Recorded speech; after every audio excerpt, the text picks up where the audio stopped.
2024లో మన ఇండియాలో 5 లక్షల మందికి పైగా ఐటీ ఉద్యోగాలు పోయిన విషయం మనందరికీ తెలుసు. ఫిజికల్ లాస్ అని చెప్పొచ్చు, ఆరోగ్యం దెబ్బతినడము, అదే విధంగా బలహీనంగా మారిపోవడము, మెంటల్ లాస్ లోకి వెళ్ళిపోతాము, బాస్ నుంచి ఒత్తిడి బాగా ఉంటుంది, పని భారం ఎక్కువగా ఉంటుంది. ఉద్యోగం లైఫ్ టైం గ్యారంటీ కాదు అని నేను చెప్తాను. ఇది ఒక టైం పాస్ గేమ్ గా మనము కంఫర్ట్ జోన్ లో ఉండిపోతున్నామనే భ్రమలోనే అక్కడ వర్క్ చేయవలసి వస్తుంది. ఒకరు రోజుకి 8 గంటల పాటు పనిచేసి నెలకి 50,000 సంపాదిస్తుంటే మరొకరు రోజుకి 4 గంటలు పనిచేసి రోజుకు 5,000 రూపాయలు సంపాదిస్తున్నారు. ఈ ఇద్దరిలో ఎవరు మరి విజయవంతుడనే క్వశ్చన్ మీలో ఉండవచ్చు. ఉద్యోగం భద్రత మాత్రమే కాదు, వ్యాపారం అంటే డబ్బు మాత్రమే కాదు. మరి గెలవాలంటే మీలో ఉండవలసింది ఒకే ఒక్క శక్తి ఏంటంటే మన యొక్క మైండ్ సెట్ అని గుర్తుంచుకోవాలి. ఈ వీడియో చూసిన తర్వాత మీలో మార్పుని కూడా చూస్తారు, అదే విధంగా మీ ఇన్కమ్ లెవెల్లో కూడా డిఫరెంట్ ని మీరు ఖచ్చితంగా చూస్తారు.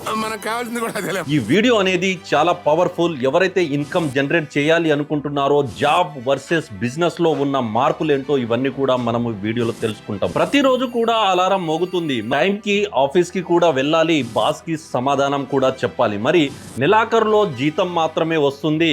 కానీ ప్రశ్న ఏంటి అంటే, మీరు నిజంగా మీ సంతోషం కోసం పని చేస్తున్నారా లేక భయంతో జీవిస్తున్నారా అనేది చాలా పెద్ద ప్రశ్న అని గుర్తుంచుకోవాలి. మీరు కనుక మన ఛానల్ని, మన వీడియోని మొదటిసారిగా మీరు చూస్తున్నట్లయితే, మీరు బిజినెస్ అండ్ మోటివేషనల్ ఏదైతే వీడియోస్ ఉన్నాయో అవి మిస్ అవ్వకుండా ఉండాలంటే మన learn to earn Telugu business ఛానల్ని ఇప్పుడే సబ్స్క్రైబ్ చేయడం మర్చిపోవద్దు. సబ్స్క్రైబ్ చేసుకొని నోటిఫికేషన్ ఆన్ చేసుకోండి. ఎవ్రీ వీడియో కూడా ఇంపార్టెంట్ వీడియోస్ని మీకు ముందు తీసుకొస్తాను. సో ఎవ్రీ అప్డేట్ కూడా మీ ముందుకు తీసుకొస్తాను. మరి ఆలస్యం చేయకుండా మనం వీడియోలోకి వెళ్ళిపోదాం. నేను మీ Lakhpati, business coach and motivational speaker. So మనం పార్ట్ 1 మాట్లాడుకున్నట్లయితే రోజువారీ ఆదాయం వర్సెస్ నెలవారీ ఆదాయం గురించి మనం మాట్లాడుకుందాం. ఉద్యోగులు ఏం చేయాలి? నెలాఖరులో జీతం కోసం వెయిట్ చేయాలి, కానీ వ్యాపారులు రోజు డబ్బు సంపాదించగలరు. ఎగ్జాంపుల్ తీసుకున్నట్లయితే రాము అనే వ్యక్తి బ్యాంకుల్లో ఉద్యోగం చేస్తూ ఉంటారు. ఆయనకు నెలకు వచ్చేసి జీతం 50,000 రూపాయలు ఉంటుంది. కానీ పక్కింటి శేఖర్ని చూసుకున్నట్లయితే చిన్న టీ స్టాల్ ఉంటుంది. ఆయన రోజుకి 1,000 రూపాయలు సంపాదిస్తూ ఉంటారు, నెలకి 30,000 సంపాదిస్తారు. కానీ శేఖర్ ఆదాయం చూసుకున్నట్లయితే పెరిగే అవకాశం ఉంది.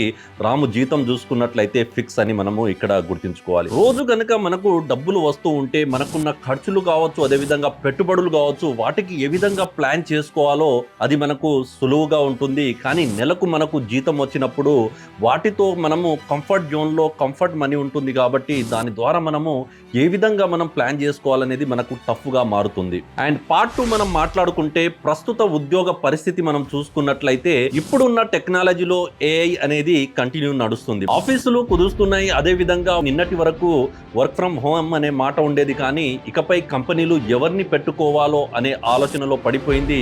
ఎవరిని తీసివేయాలనేది డేటాతో నిర్ణయం తీసుకుంటున్నాయి. మరి ఒక ఎగ్జాంపుల్ మనం మాట్లాడుకుంటే 2024లో మన ఇండియాలో 5 లక్షల మందికి పైగా ఐటీ ఉద్యోగాలు పోయిన విషయం మనందరికీ తెలుసు. ఎందుకంటే ఇదంతా కూడా ఆటోమేషన్ అని మనం చెప్పవచ్చు. ఇక్కడ నేను చెప్పే విషయం ఏంటంటే, ఉద్యోగం మానేయమని కాదు, ఉద్యోగం మానేసుకోమని కాదు, ఉద్యోగం లైఫ్ టైం గ్యారంటీ కాదు అని నేను చెప్తాను. ఇది ఒక టైం పాస్ గేమ్ గా మనము కంఫర్ట్ జోన్ లో ఉండిపోతున్నామనే భ్రమలోనే అక్కడ వర్క్ చేయవలసి వస్తుంది. పార్ట్ 3 మనం మాట్లాడుకుంటే ఉద్యోగం వల్ల కలిగే నష్టాల గురించి కూడా మనం మాట్లాడుకుంటే ఫిజికల్ లాస్ అని చెప్పొచ్చు, ఆరోగ్యం దెబ్బతినడము, అదే విధంగా బలహీనంగా మారిపోవడము, మెంటల్ లాస్ లోకి వెళ్ళిపోతాము, బాస్ నుంచి ఒత్తిడి బాగా ఉంటుంది, పని భారం ఎక్కువగా ఉంటుంది, మనకు రికగ్నైజేషన్ గుర్తింపు లేకపోవడం అనేది చాలా రేర్ గా ఉంటుంది. అండ్ ఫైనాన్షియల్ లాస్ అంటే జీతం పెరగదు, ట్యాక్స్ ఎక్కువగా పే చేయాల్సి ఉంటుంది, అండ్ సేవింగ్ ఏదైతే ఉందో చాలా తక్కువగా ఉంటుంది అనేది మనం ఉద్యోగాల్లో చాలా సార్లు మనం చూస్తూ ఉంటాం. మనము ఎగ్జాంపుల్ చూసుకున్నట్లయితే ఇక్కడ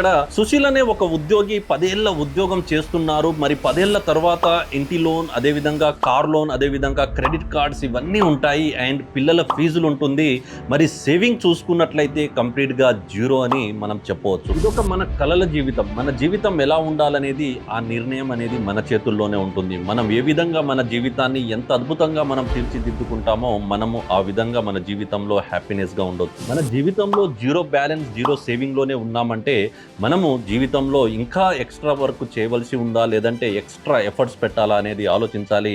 మన జీవితంలో ఎంత వర్క్ చేస్తున్నామో ఆ వర్క్కి మనకెంత బ్యాలెన్స్ సేవింగ్లో ఉందనేది చాలా వరకు చాలామంది ఆలోచించరు. జీవితం అలాగే గడిచిపోతూ ఉంటుంది. సో ప్రాపర్గా మీరు లైఫ్ స్టైల్లోకి మారాలి. లైఫ్ స్టైల్ మారిపోవాలంటే మీరు దాని మీద కాన్సన్ట్రేషన్ సేవింగ్ మీద కూడా పెట్టండి. దాని మీద నేను వేరొక వీడియో చేస్తాను, హౌ టు సేవింగ్ అనే దాని మీద. అండ్ మనం పార్ట్ 4 గురించి మాట్లాడుకుంటే, పార్ట్ టైం ఉద్యోగంలో మార్గం ఉంటుందా లేదా అనేది ఇక్కడ చాలా మందికి క్వశ్చన్ మార్క్. పార్ట్ టైం అనేది జాబ్ అంటే ఏంటంటే అదనపు డబ్బు కోసం మనం ప్రయత్నిస్తూ ఉంటాము. మరి దానికి అదనపు డబ్బు కావాలంటే అదనపు టైం కూడా మనము పెట్టవలసి ఉంటుంది. మరి అదనపు టైం పెట్టేటప్పుడు మనకున్న సమయంలో మార్నింగ్ 9 to ఈవినింగ్ 6 వరకు ఉన్న సమయంలో మనకెక్కడ టైం అనేది మనకు మిగులుతుంది, లేదా బిఫోర్ 9 కంటే మనకు టైం సేవ్లో ఉంటుందా, లేదంటే ఆఫ్టర్ 6 తర్వాత మన దగ్గర టైం ఉందా అనేది మీరు గుర్తించుకొని దాని మీద మీరు ఫోకస్ చేసినా కూడా పార్ట్ టైమ్గా కూడా ఇన్కమ్ని జనరేట్ చేయొచ్చు. ఆన్లైన్ సర్వే ప్రకారం చూసుకున్నట్లయితే MLM మార్కెటింగ్ కావచ్చు, అదేవిధంగా ఫ్రీలాన్సింగ్ చాలా జాబ్స్ ఉన్నాయి. ఫ్రీలాన్సింగ్లో బిజినెస్లు చాలా ఉన్నాయి. కాబట్టి ఫ్రీలాన్సింగ్లో మీరు రియల్ ఎస్టేట్ ఉద్యోగాలు కూడా చేయొచ్చు, రియల్ ఎస్టేట్ మార్కెట్లో కూడా మీరు చేయొచ్చు. కాబట్టి ఇవన్నీ కూడా ఒక పార్ట్ టైం జాబ్స్. మరి ఆర్థిక స్వాతంత్రం కావాలి అంటే మన కోసం మనం పనిచేయాలి. కాబట్టి మనకున్న వాల్యుబుల్ హవర్స్, వర్కింగ్ హవర్స్ ఏవైతే ఉందో ఆ హవర్స్లో నుంచి మీకు కేవలం డైలీ ఒక 2 గంటలు మీకు వాల్యుబుల్ హవర్స్, ఒక 2 అవర్స్ స్పెండ్ చేసినా కూడా మన యొక్క అదనపు ఆదాయం, అదనపు ఇన్కమ్ కూడా మనం జనరేట్ చేయవచ్చు. ఎందుకంటే టైం దొరికినప్పుడు ర్యాపిడో, స్విగ్గీ ఇలాంటివి కూడా మనము ఆన్లైన్ ఆర్డర్స్ ద్వారా కూడా ఇన్కమ్ని జనరేట్ చేయొచ్చు. లేదంటే రియల్ ఎస్టేట్ మార్కెట్లో కస్టమర్ని లీడ్ జనరేట్ చేసి బిజినెస్ చేయడం వల్ల అక్కడ కూడా మీరు ఇన్కమ్ని జనరేట్ చేయవచ్చు. రకరకాల MLM మార్కెటింగ్ ద్వారా కూడా మీరు చేయవచ్చు అనేది ఆలోచించుకోవాలి. మరి పార్ట్ టైంగా ఈ పనులు చేస్తున్నప్పుడు మన జీవితాలు ఎప్పటికీ మన జీవితంలోకి కొత్తదనాన్ని మార్చగలవా అంటే ఎప్పటికీ మార్చవు. ఎందుకంటే బిజినెస్ మాత్రమే మార్చగలదనేది మనము గుర్తించుకోవాలి. బిజినెస్లో ఎవ్రీడే ఇన్కమ్ అనేది జనరేట్ అవుతుందని మనం గుర్తించుకోవాలి. ఉద్యోగంలో రిస్క్ ఉండదు, మరి బిజినెస్లో రిస్క్ ఉంటుంది, మరి ఇన్కమ్ కూడా ఉంటుంది. మరి పార్ట్ 5లోకి మనం వెళ్ళిపోతే ఉద్యోగం వర్సెస్ వ్యాపారం గురించి మనం మాట్లాడుకుంటే ఎవరు దీన్ని ఎంచుకోవాలనేది క్వశ్చన్ మార్క్ ఉండొచ్చు. పెద్ద సమస్య వచ్చి పడింది. ఉద్యోగం చూసుకున్నట్లయితే ఉద్యోగంలో భద్రత ఉంటుంది అండ్ స్థిరత్వం ఉంటుంది, మరియు సమయ నియంత్రణ అనేది ఉంటుంది. ఇదంతా మనకు తెలుసు. మరి వ్యాపారంలో చూసుకున్నట్లయితే స్వాతంత్రం అనేది ఉంటుంది, అభివృద్ధి అనేది ఉంటుంది, సంపాదన అనేది ఎక్కువగా ఉంటుంది. పార్ట్ 6 మనం మాట్లాడుకుంటే ఉద్యోగం మానేసి వ్యాపారం చేయాలా లేదా ఎలా చేయాలి అనే క్వశ్చన్ మార్క్ మనం చూసుకున్నట్లయితే, నేరుగా ఉద్యోగం ఎప్పుడు కూడా మానేయకండి. మొదట మీరు పార్ట్ టైంలో వ్యాపారాన్ని నేర్చుకోవడం స్టార్ట్ చేయండి. అంటే పార్ట్ టైంలో మీరు ఎప్పుడైతే నేర్చుకోవడం స్టార్ట్ చేస్తారో అక్కడ రిస్క్ అనేది తక్కువగా ఉంటుంది. మీరు రిస్క్ని తగ్గించుకోవచ్చు. మొదటగా మీరు నాలెడ్జ్ని గెయిన్ చేయండి. అదేవిధంగా బిజినెస్ గురించి చదవడము, అదేవిధంగా బిజినెస్ అవేర్నెస్, నాలెడ్జ్ని మీరు సేకరించడం ద్వారా మీ యొక్క నాలెడ్జ్ని ఇంప్రూవ్ చేసుకోవచ్చు. అండ్ ఒక మంచి మెంటర్ని తీసుకోవాలి. సెకండ్ వచ్చేసి మెంటర్ వెరీ ఇంపార్టెంట్. ఎందుకంటే ఆయన బిజినెస్లో గైడెన్స్ ఏ విధంగా అంటే ఆయన సక్సెస్ చూసి ఉంటారు, ఫెయిల్యూర్ చూసి ఉంటారు. కాబట్టి ఆయన దగ్గర నుంచి గైడ్ని తీసుకోవడం వల్ల మీరు వేగంగా అభివృద్ధి చెందవచ్చు, వేగంగా ఎదగవచ్చు కూడా. అండ్ స్మాల్గా స్టార్ట్ చేయాలి, అంటే చిన్నదిగా స్టార్ట్ చేయాలి, చిన్న పెట్టుబడి పెట్టి స్టార్ట్ చేయాలి. చిన్న వ్యాపారం మొదలు పెట్టినట్లయితే మీకు మెల్లమెల్లగా దాంట్లో గ్రోత్ చూసిన తర్వాత పెద్దగా స్టార్ట్ చేయొచ్చు. అండ్ ఫైనల్గా వెరీ ఇంపార్టెంట్ అని చెప్పొచ్చు, కన్సిస్టెన్సీ.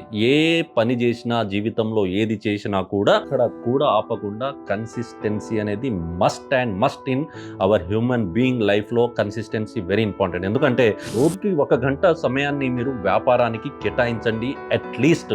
సో ఆ కన్సిస్టెన్సీ ఉంటే మీకు రిజల్ట్ అనేది తప్పకుండా వస్తుంది. మనం ఎగ్జాంపుల్ చూసుకున్నట్లయితే తేజస్ అనే ఒక వ్యక్తి సాఫ్ట్వేర్ ఉద్యోగి. మరి ఆయన వ్యాపారం స్టార్ట్ చేశారు టీ-షర్ట్ ప్రింటింగ్ బ్రాండ్తో. అంటే టీ-షర్ట్ని ప్రింట్ చేయడం మొదలుపెట్టారు. 6 నెలల్లో ఆదాయం చూసుకున్నట్లయితే 20,000 రూపాయలు ఆయనకు వచ్చింది. ఇప్పుడు కంప్లీట్గా ఫుల్ టైంలోకి దిగి ఎంటర్ప్రీనియర్గా బిజినెస్ స్టార్ట్ చేశారు.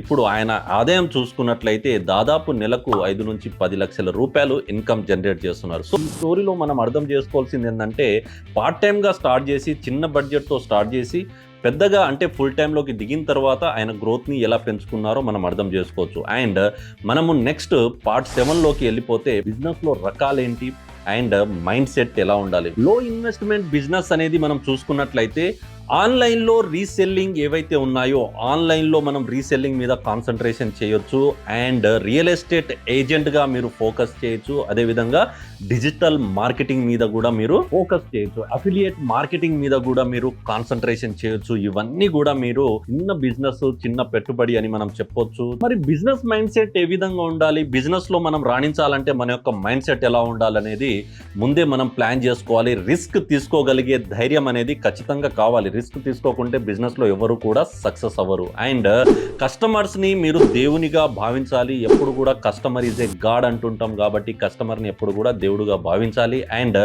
ఫెయిల్యూర్ నుంచి మీరు కంపల్సరీగా నేర్చుకోవాల్సిందే. ఫెయిల్యూర్ ఫ్రమ్ లెర్నింగ్ అని చెప్తుంటాం కాబట్టి ఫెయిల్యూర్ వచ్చిందని అక్కడే ఆగిపోవద్దు, దాని నుంచి నేర్చుకోవాలి. ఎక్కడ ఫెయిల్ అయ్యామో ఏ విధంగా దాన్ని మళ్ళీ రీమోడిఫై చేసుకోవాలనేది వెరీ ఇంపార్టెంట్. అండ్ ఇక్కడ కూడా మనం బిజినెస్ మైండ్ సెట్లో కన్సిస్టెన్సీ అనేది వెరీ ఇంపార్టెంట్. డైలీ డే 1 నుంచి కూడా మీరు డే 1000 డే వరకు కూడా ఎక్కడ కూడా మీ యొక్క వర్క్ని ఆపకుండా కన్సిస్టెంట్గా వర్క్ చేయాలి. మరి ఇక్కడ మరియు ఆలోచించుకోవాల్సిన విషయం ఏంటంటే సొంత వ్యాపారం అంటే డబ్బు మాత్రమే కాదు అని గుర్తుంచుకోవాలి. దానికోసం కావలసిన మైండ్ సెట్ ఏదైతే ఉందో ఆ మైండ్ సెట్ అనేది మీలో ఉండి తీరాలని గుర్తుంచుకోవాలి. పార్ట్ 8 గురించి మాట్లాడుకుంటే గెలవాలంటే కావలసింది మైండ్ సెట్, దానితో పాటు చిత్తశుద్ధి అని మనం చెప్పవచ్చు. విన్నింగ్ మైండ్ సెట్ అంటే ఏ విధంగా ఉండాలి? Winning mind set equals to focus plus డెడికేషన్గా ఉండాలి, ప్లస్ ఇంటిగ్రిటీ అనేది very important. That is the winning mind set అంటాం. ఐకాన్ రతన్ టాటా గారి గురించి మనం మాట్లాడుకుంటే వ్యాపారంలో విజేతగా ఎలా నిలిచారు, వ్యాపారంలో ఏ విధంగా సక్సెస్ అయ్యారో ఆయన స్టోరీల్లో వెళ్ళి మనం చూసుకున్నట్లయితే చిత్తశుద్ధి కలిగిన మానవతావాది అని మనము చెప్పవచ్చు. మనము రతన్ టాటా గారి గురించి నీలోని ఆలోచన విధానాన్ని మార్చుకోవాలి. Mind set is the very very important in life. మన మైండ్ సెట్ మారితే ఆటోమేటిక్ గా అన్ని కూడా మారిపోతుంది. చివరగా నేను చెప్పేది ఏంటంటే ఉద్యోగం అవసరం, కానీ స్వాతంత్రం కావాలి అంటే, మరింత ఇన్కమ్ జనరేట్ చేయాలి అంటే వ్యాపారం కూడా చిన్నదో పెద్దదో స్టార్ట్ చేయడం మర్చిపోవద్దు. మరి వ్యాపారం చేస్తే రిస్క్ అనేది ఉంటుంది, దానికి కూడా మనము ముందే ఫిక్స్ అయి ఉండాలి. ఏది సాధించాలన్నా మొదటి అడుగుతోటే సాధ్యం కాబట్టి మీరు ఒక్క అడుగు ముందుకేసి చూస్తే జీవిత లక్ష్యానికి మీరు దగ్గర అవుతూ ఉంటారు. అండ్ చివరగా ఆడిపాడే ఉద్యోగం కాకుండా నీ యొక్క కళలు ఏవైతే ఉన్నాయో ఆ కళలు నెరవేర్చుకోవడానికి చిన్న వ్యాపారమైనా మొదలు పెట్టండి. ఇలాంటి more important business contents and business topics and motivational topics మీరు మిస్ అవ్వకుండా ఉండాలంటే ఇప్పుడే మన యొక్క ఛానల్ని సబ్స్క్రైబ్ చేయడం మర్చిపోవద్దు మిత్రమా. అండ్ సబ్స్క్రైబ్ చేసిన తర్వాత మీరు కామెంట్లో రాయండి మీ యొక్క కళలు ఏవైతే ఉన్నాయో, కళల వ్యాపారం ఏదైతే ఉందో, ఏది చేయాలనుకుంటున్నారో అది మీరు కామెంట్లో రాసినట్లయితే దాని మీద నేను మంచి వీడియోని మీకు అందిస్తానని నేను మనస్ఫూర్తిగా చెప్తున్నాను. మరి ఏదైనా సరే మొదటి అడుగుతోటే సాధ్యం కాబట్టి ఈరోజే మొదటిసారి మన వీడియోని చూస్తే సబ్స్క్రైబ్ చేయడం మర్చిపోవద్దు. నేను మీ లక్పతి. నమస్తే, జై హింద్.